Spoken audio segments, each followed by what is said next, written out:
Okay, I'm gonna go through and do roll call. Please say here if you're here. Devin Koenig Cease. Here. Do Noah Fay. I saw no. Eddie Matlock Mahone. Here. Martha Linder. Portia Anderson. Trisha Sam. Elliot Hart. Antoinette Lambert. Kelsey Beckmeyer. Here. Jaja Floyd. Kenyatta Carol Hillman and Sherry Tillman. Well, thank you. Here. Oh, there she is. 4. Well, thank you to the 4 members who were able to make it. Sorry for the last minute change. I know we love Zoom so much. It has issues all the time now. So thank you for being flexible. Quorum is not met. Okay. So we will not be voting on anything, but we do have a lot of pertinent information that we want to share with you all, and we will share with the rest of the committee members via email as well as this recording so that they can verse themselves for our next meeting. Yes, well, before we get started, maybe we should do the theory of change and the land acquisition. Or land acquisition. Oh my gosh, what is wrong with me? My apologies. The land acknowledgement, which is the much more appropriate term. Thank you. Goodness. So let's start. Do you want to do the land acknowledgement, Alex? Yes. Just want to make sure does it say that we're still in practice session for everyone? It says recording for me. It's good on my end. I was just about to reply in the chat. Okay, cool. Thank you. Yeah, mine says you're in a practice session. Sherry, it looks like you're on a phone, so it just might be delayed showing up to you a little bit because you're on a phone. Oh, okay. Thank you, everybody.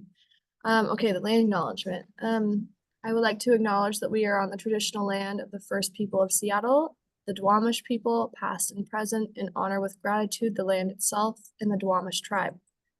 We make this acknowledgement to remind ourselves that by being here today, we strive to remedy this injustice through our beliefs and actions and helping to steward our green spaces and communities in Seattle. And then do you want me to do theory of change or do you want to? Go for it, Alex. All right. Theory of change. If we create a homelessness response system that centers people who have lived experience of homelessness, then we'll be able to meet needs and eliminate inequalities in order to end homelessness for all. Thank you so much. Really appreciate that. And now we can get started with the meeting. I am really happy to be joined by Leah Fakori and Janelle Rothforth, both colleagues here at the KCRHA. They'll be taking us through various things on the agenda today. And so I'll allow them time to introduce themselves so we're all familiar. And then we'll get started. So Leah, maybe you go first, and then Janelle, you can hop in. Janelle is going to do a presentation on the inventory project. So Leah. Hi everyone, Leah Sima Fakori, she, her pronouns, and I am the program coordinator on the coordinated entry team. Happy to be here with you all. Janelle.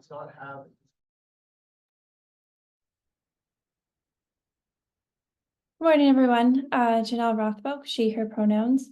I'm here from KCRHA. I am the Chief Community Impact Officer here at KCRHA, and my responsibilities here is sort of the data analytics, reporting, and research arm of the organization. So really happy to be here with you all today. Thank you. So to kick us off, we kind of wanted to start just as a reminder of the goal of the coordinated entry system. We've been doing this at the top of all of our meetings, but just To keep this central to everything that we're discussing, we want to ensure that all households experiencing homelessness have equitable access to housing resources to resolve their housing crisis quickly. The next thing that we wanted to take some time doing is give an overview of the bed and inventory shift. And I'm going to pull up a different series of slides to kind of walk through, and I'll hand it over to Janelle to give an overview.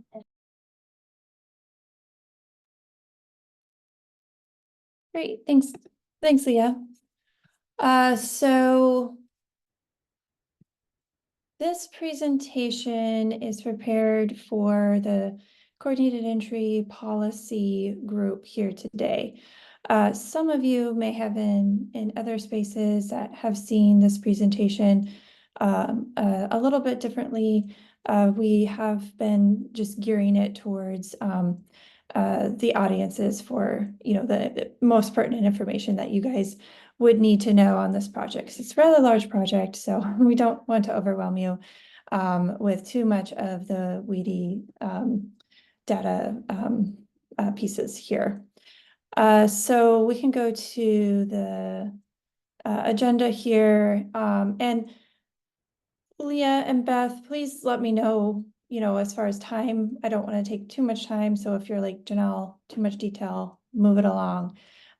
Just let me know, okay? And also for you all here, if you have questions, just raise your hand or put them in the chat, whatever you're most comfortable with, and I can answer those as we go along, or I'll let you know if, you know, I'll be covering that later here in the presentation. I don't have too many slides. I think there's like 10 or 15 slides that we'll go through. But just let me know as far as housekeeping as we go along with this presentation. So we have, you'll see phase 3 of 3. So you might be like, why am I just hearing about it here at the last phase? There's been an incredible amount of pre-work that the community has done to prepare for the launch of the inventory. So that's why you see that there. So we're just going to go over where we're currently at. We're not going to go over the whole project, which is about like 15 months of work. So we'll let you know kind of the updates to inventory, what's going to happen in the HMIS, why we are making this change. We'll go over the timeline, access roles and permissions, you know, so you guys can be aware of like who sees what in the system and why.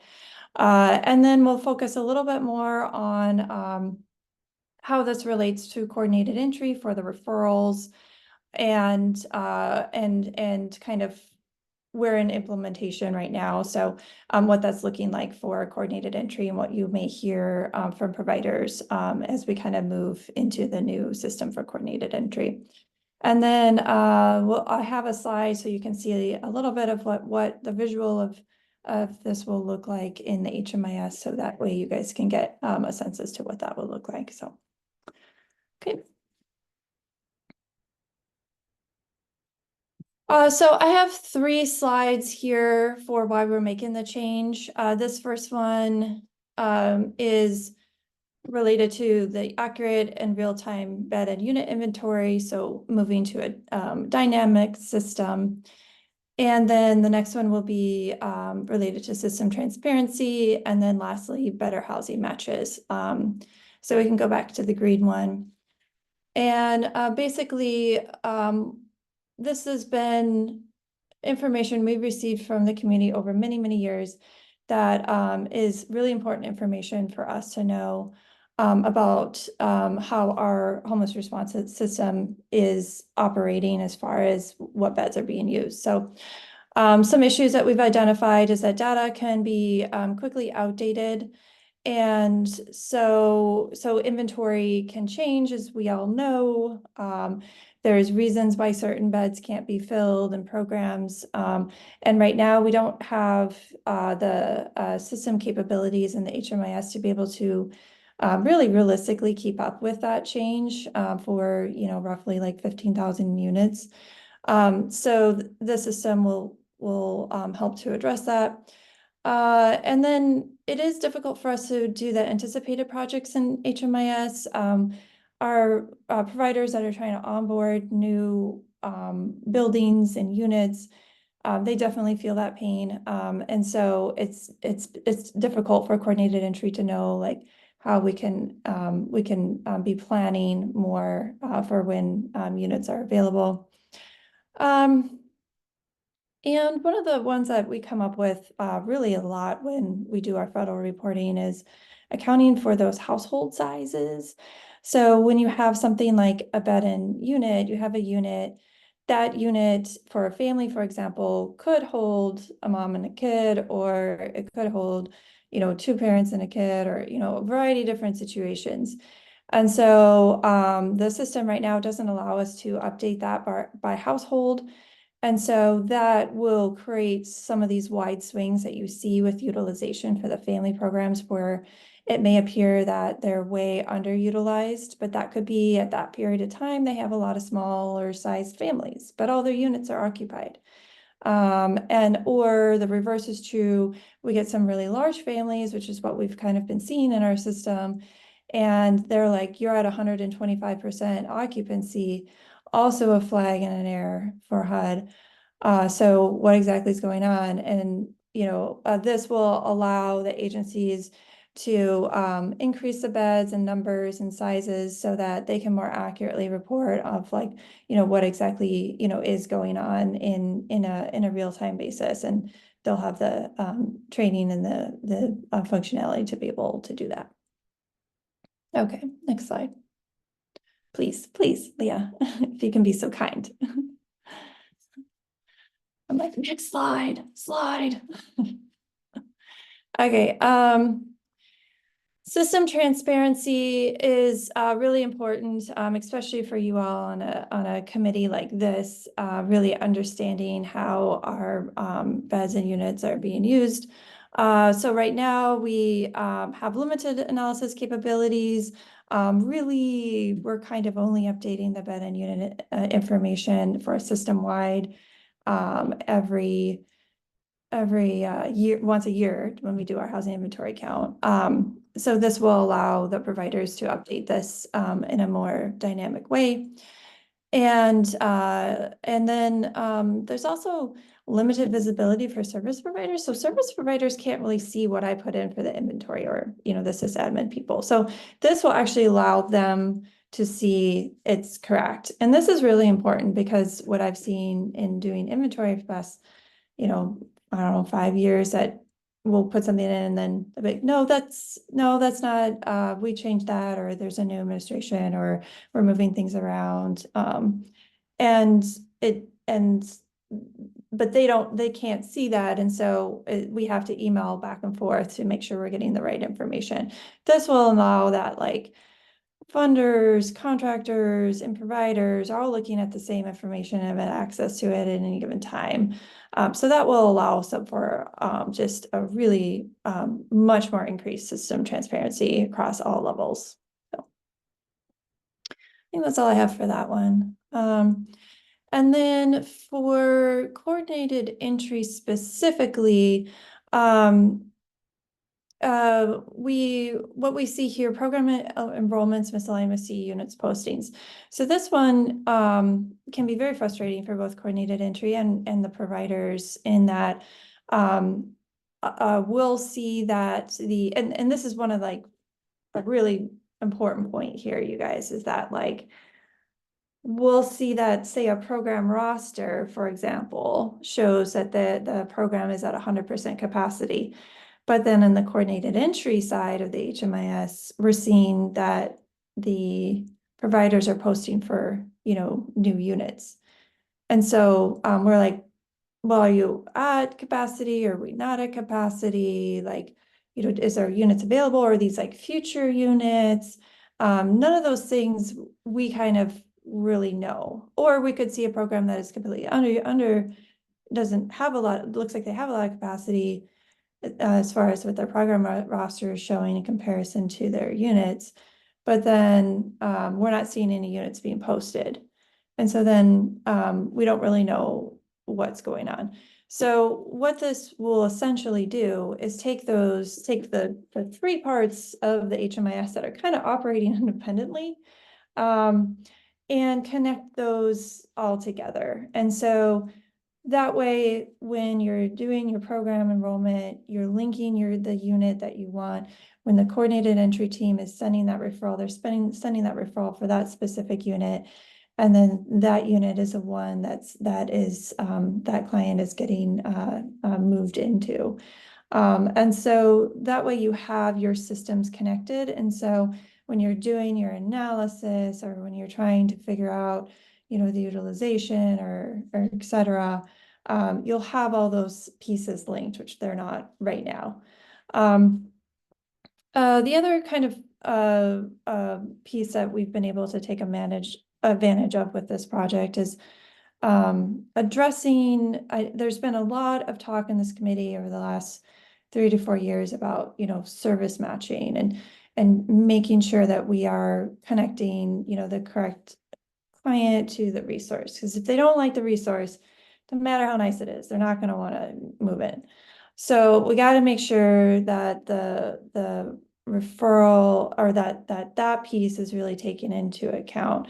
And so with this project, we have had a lot of conversations with the coordinated entry piece of like what information we need to collect on the unit for them to do proper matching. And we've talked with the funders and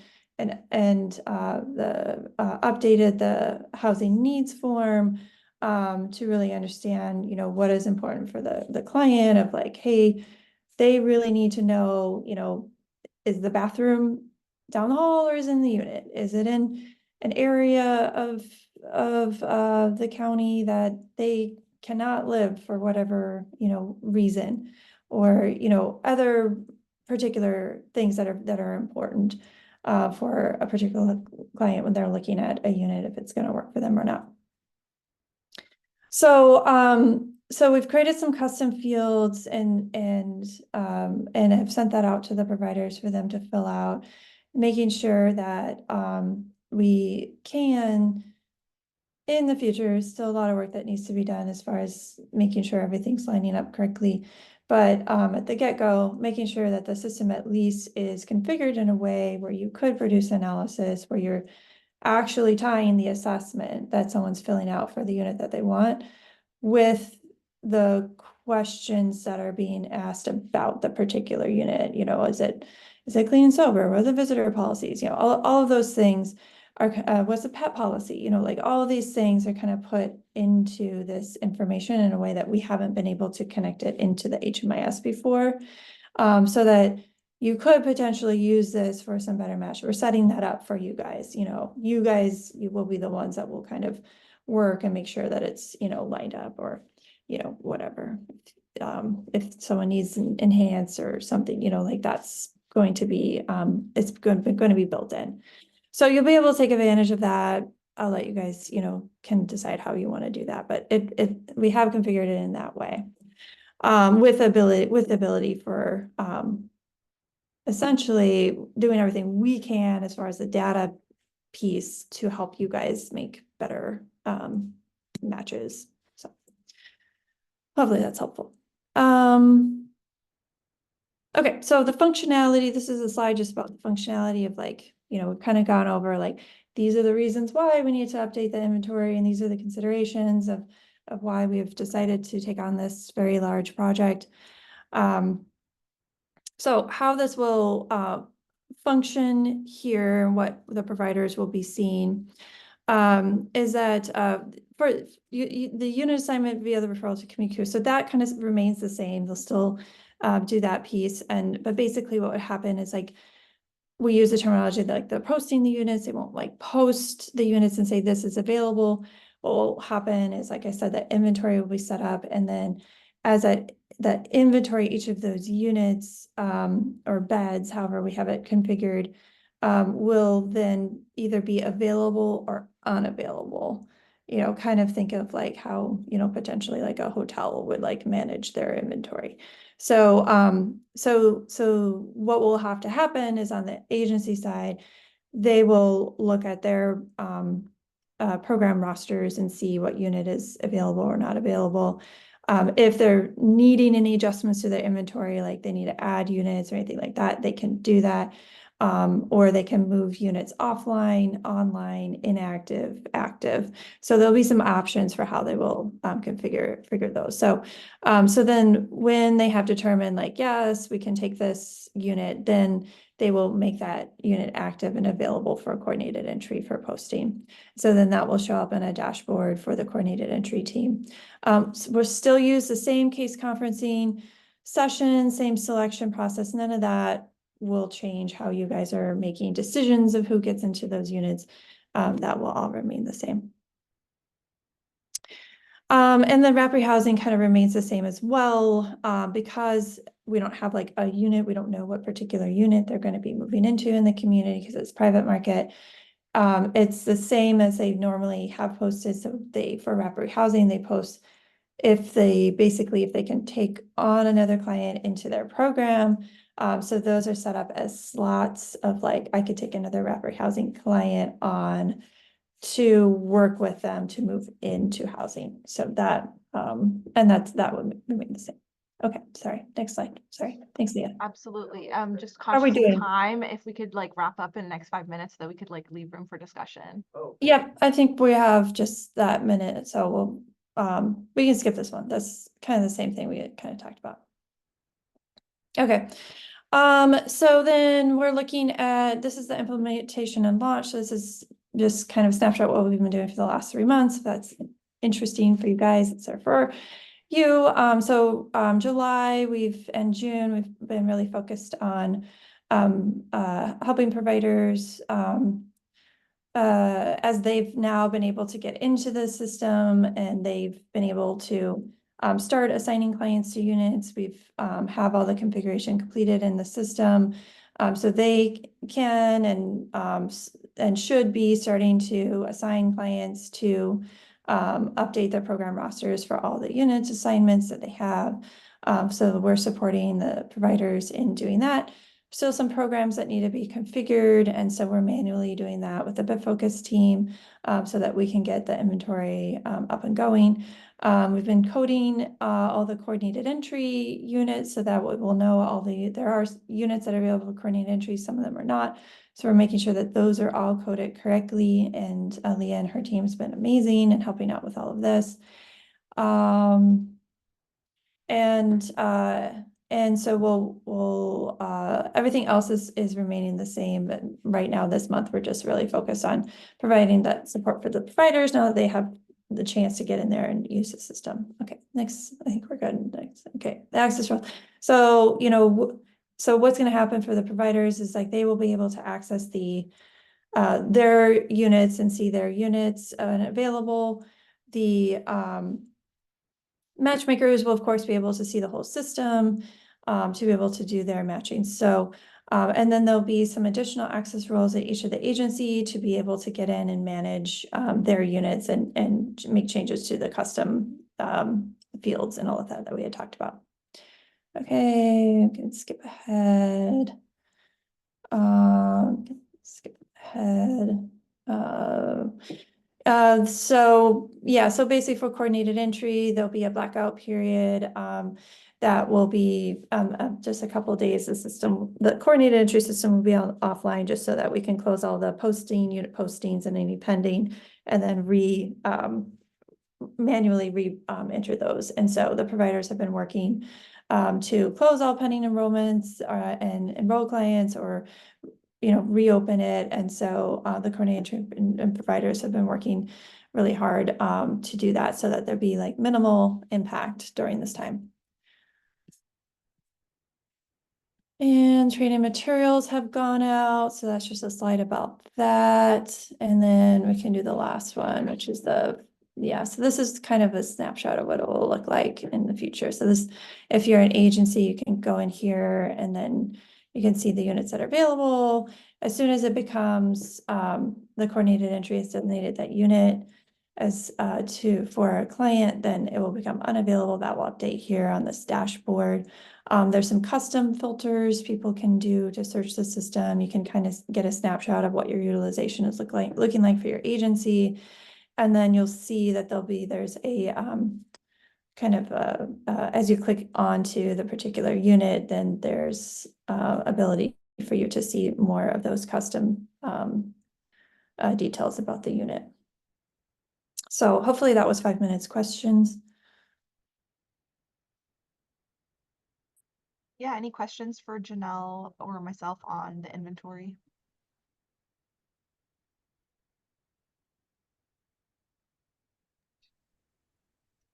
I don't, just because I've been very intimately involved in it already, so many of Thank my you, Eddie. questions have already been answered.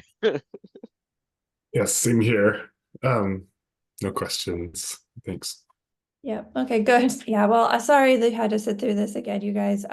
And then we do have office hours this afternoon from 2 to 3, and so providers can come there. If something does come up, feel free to hop on. We'll be there hanging out. Great, thank you, Janelle. This is a great segue to kind of the next part of our discussion, which is to kind of really go over the policies and procedure document and kind of take a look at that. And I'm just going to pull it up right here. You all should have received this in advance of our meeting.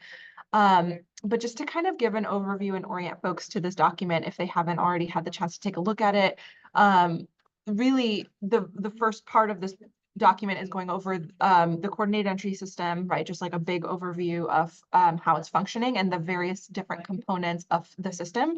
So there are sections that cover, you know, access, assessment, tie breaking, referral, and placement. And then it also goes over the roles and governance of the coordinated entry system. And then kind of getting into the meat of the document, the second half really outlines all of the individual policies that are part of the coordinated entry system. Something that Eddie shared before we even started, which was like a very astute observation, is that this document hasn't been updated since 4/25/2022. We are in a round of updating this document, and we'll be, you know, as updates come through, we will be sharing it with you all for approval for processes and policies getting updated.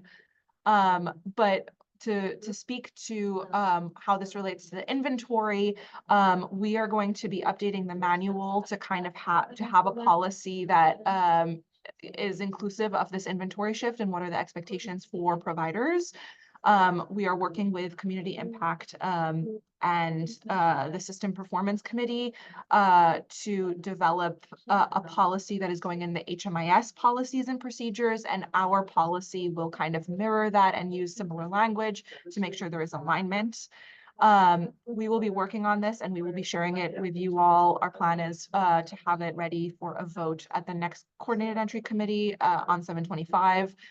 In conjunction with that, there will be a vote that's happening at the System Performance Committee level for the HMIS policy document. And then once both of those are approved, it will go to the COC board for final approval and voting. So just kind of wanted to give you overview and just kind of insight into like what will be coming down the pike in relation to the policies and procedures, but also kind of wanted to leave space if there are questions or comments on the policy procedure document as it currently exists. And I can pull it up again. My main question right now is, do you have an estimate of when the updates would be sent out? Because if we're going to vote on them at the next meeting, definitely would need time to make sure that we can review whatever the updates are for the new manual. It's not like it's a light read manual. Yeah, so what we would be voting on would really just be the one policy related to inventory, and we don't have a timeline yet, but our hope and goal is to get that to you as soon as possible so there is time to review and take a look at it. Any larger like overhaul of the policy and like updates to the policy and procedure document, we would give more time. I think the like timeline being crunched is also wanting to get this in place in time for the inventory going live. Beth, I saw you come off mute. I wasn't sure if you were going to add anything to that. Yes, and just to add to Leah, we will get it to you at least a week ahead of time to get you all the materials when we send out the agenda. So you will have it a week. Of course, we are shooting for sooner than that, but at least a week in advance so you can review. And we can make special note of like what page, where exactly. We wouldn't be making any changes beyond that. So it would be really directed and centered, so you can read the specific section.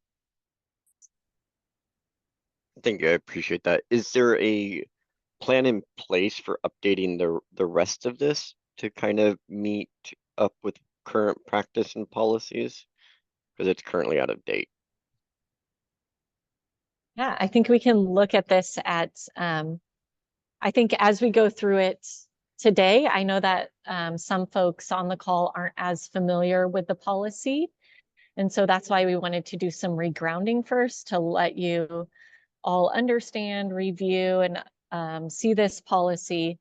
I think that we would love to hear suggestions on what we can change for future iterations that we can elevate to the COC board. Because as you know, with all written policy changes, our COC needs to approve it. And so we want to make sure that the committee makes the right recommendations to move it forward. And so that's what this is all about, is one, we want to familiarize everyone on this call, as well as those who may be listening to this recording, about our CE policy. Then we will talk about voting changes on just the inventory portion. And then we can dive into, okay, now that everyone's familiar, we've talked about it, let's have separate iterations where we can go through and comb what else we need to change.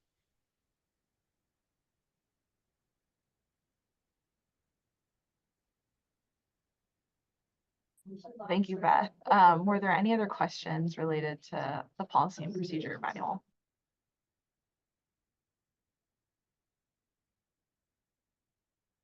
Okay, great. I just kind of wanted to point out the current policy that is in place related to housing inventory. It is on page 26 of the policy and procedure manual. It is the housing inventory maintenance policy.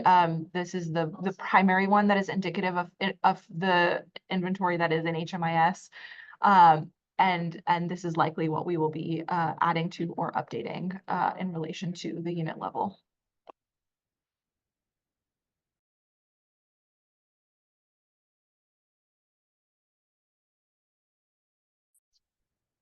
All right, if there's nothing else related to inventory or policies, I'm gonna keep us moving forward just to make sure we can get through everything in our timeline.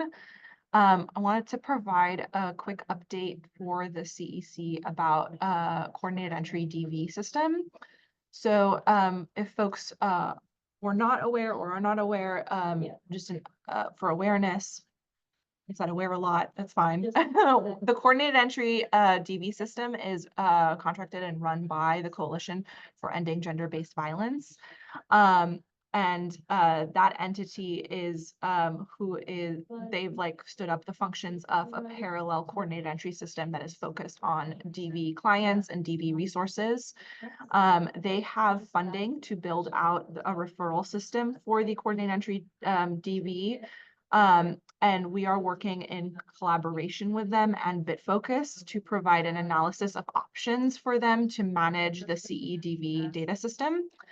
And we will be collaborating with them to build out the system. So we're still in like early phases of this conversation around what their options are and where they're going to be headed. But just kind of wanted to provide a general awareness that this is something that is being worked on with our partners at the Coalition for Ending Gender-Based Violence. Janelle, I know that you've been in part of these conversations. Is there anything that you wanted to add related to CEDV? And if you don't have anything, that's also fine. I just wanted to leave space. I don't think so from a technical standpoint. Great, thank you. Are there any questions related to this piece? Yeah, just a couple really quick. It's great that we're getting something that is specifically for them. My question would kind of be around the resources that are going to be made available through this process. Is it going to be ones that are specifically funded for DV services, so like DV shelters, or is there going to be housing programs that are like, I mean, maybe gender specific housing programs that might be wrapped into this? Like, how is the like housing referral side going to work on this, if you know anything about that? Yeah, so the CEDV system, they do already have like there are programs that are funded specifically to support DV, and those programs do go through the CEDV system. Really what this would be building out is like that referral process, that referral mechanism to track those clients being housed in those units. If I'm not mistaken, and Kelsey, you may even have this context, but I believe there are 15 programs or around 15 programs that are part of the CEDV system that are specifically centered and catered towards DV clientele that are routed through the CEDV system. Does that answer your question, or did you have other questions? No, I think it did, yeah. But how are people routed towards the CEDV system right now? Like, what Yeah. is it, an assessment, a question on Yeah. one of the assessments? Yeah, that's a great question. So it is there is a separate access point for coordinated entry DV system. It is their DV hope line or their DV helpline. It is a number that you call, you get triaged, you get assessed. It's a separate assessment from the coordinated entry, like from the mainstream coordinated entry system. And then similarly, there's like a case consult and a matching to resources. Yeah. So if we current clients who are expressing though that they are trying to escape DV, us just indicating that through like the housing needs form or something like that is not going to route them to it. They actually need to do a new intake through the phone-based system. That is correct in our current process, right? So like, and that is something that we're also trying to build out as like next steps to this, right? Having this built out as like a referral mechanism would then be, how do we get greater integration between our two systems so that clients who are accessing the mainstream coordinated entry system can also access DV resources, and vice versa. Like if they are accessing DV and they just need to be housed, like how can they access mainstream services as well? And so that is something that is definitely on front of mind, and something that needs to be developed as part of how the two systems talk to each other and collaborate. I appreciate that, yeah, because I would say that that is a blind spot then for right now, because I mean, I know many shelter programs, especially the few and far between that accept couples where something happens in the shelter and we are scrambling just to like find another spot within our own system for them. So Yeah, thank you. Thank you for elevating that concern for sure. Any other questions related to coordinated entry DV? Not necessarily a question, but more of an expansion on Eddie's comment, that I think something to also be thinking about as we're kind of enhancing the DV CE system and how it is operating within BitFocus is also the like timeliness and then like the emergent need that occurs with DV to ensure that there can be that like quick response time. And you know, whether the DV portion needs to be more decentralized than our mainstream coordinated entry system in order for access to be more widespread for folks to do referrals and that. And I think that having a live inventory would really assist in that. So just want to kind of elevate that into this space as we are kind of beginning this process of getting the CEDB system more integrated into a database. Thank you, Kelsey. Sherry, I saw your hand up, and then Devin. So my question is, so what would be the collaboration like with the DV hotline with their system that they have? Sorry, Sherry, you were cutting in and out a little bit. Could you repeat your question? I don't think I caught the full question. what would be the collaboration with the DV hotline? Because right now, most of, from DV, they're given the DV hotline number. So yeah, just kind of wondering, will there be some collaborations around that? I'm so sorry. I'm still not catching the question. We're really losing your internet. She was wondering, I think I heard a little bit, I can Okay. help. It was around, what does the collaboration look like between the DV hotline and this system? Like, expand a little bit more on that. Yeah, so to share a little bit about how that functions. So the DV hotline is the primary point of access to the system. And so clients are calling in if they're calling into that hotline and then getting triaged for resources and an assessment. So similar to similar to our system where we have multiple RAP sites and outreach teams and shelters and day centers as like an access point to access the coordinated entry system. For the DV system, it is that singular hotline is the triage point for a client to access that system. And so yeah, does that explain that question, or was there more that you were hoping to get? No, that was it. Thanks. Yeah, absolutely. Devin? Yeah, thanks. My question was just around how this will affect the mobility request process or mobility transfers, because we do see, especially in scattered site programs, a need for like emergent situations and then transfers, and sometimes it's like one household that's enrolled and housed together and needs to split up, and one needs a confidential resource. And so I'm just wondering how, if this will affect that, and then like what you expect that to look like. Yeah, that's a great question. And I think that's part of, we've had some cases come up where like that is the case, where that's the situation that they are needing a confidential resource or they're needing something that is DV specific. And we've never had it actually come to fruition that they've needed to move into the DV system. But I think that piece of collaborate, how our systems talk to each other and how clients transfer through the two systems will be key in those mobility transfers, and how we're ensuring that if clients need to transfer to a DV specific resource, that there's an avenue for them to do that. Thanks, Leah. Yeah, Janelle. Yeah, I hope not, I'm not coming off as kind of, like I love all these ideas for collaboration. I think that they'll be a little bit farther down the road. However, because when my main concern as we're setting this up is that we're working with VAWA agencies and they have very specific data sharing processes and procedures and confidentiality that we need to follow. And so the main hurdle for us in doing this is making sure that we're maintaining that process as securely as possible.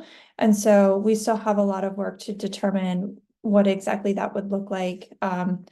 And I don't even know at this point if we could even configure it within our current HMIS. We may have to have a separate instance still. And so those are things that we have to really grapple with.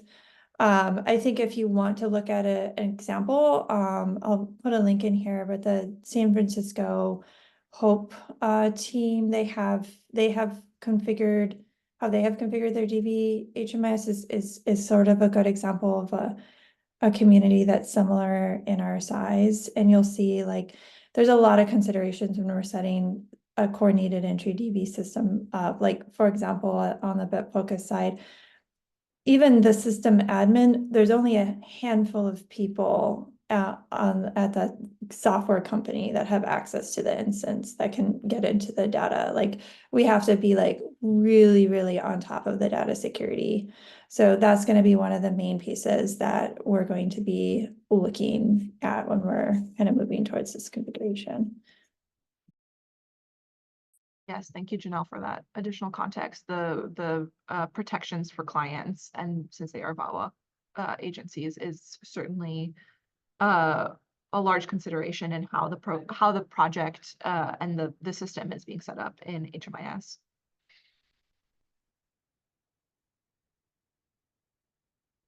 Any other questions? I'm looking at the time, and I had wanted to spend some time going over denial data and just kind of the denial reasons, but I feel like 3 minutes is probably not enough time to really have a a solid conversation on that. So perhaps we table that for our next meeting. Great. Any other final comments, questions, concerns, queries, quandaries? Thanks, Janelle, for putting that link in the chat. Janelle, do you have your hand up for a question or? Okay, that was earlier. I just don't know how to use Zoom. No problem. Great. Thank you, Leah. Do you want to close us out?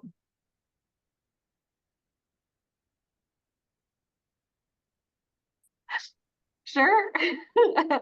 Yeah, thank you all so much for being here. And we will be sharing with you all proposed updates to the policy and procedure manual, hopefully a week before our next, or if not sooner.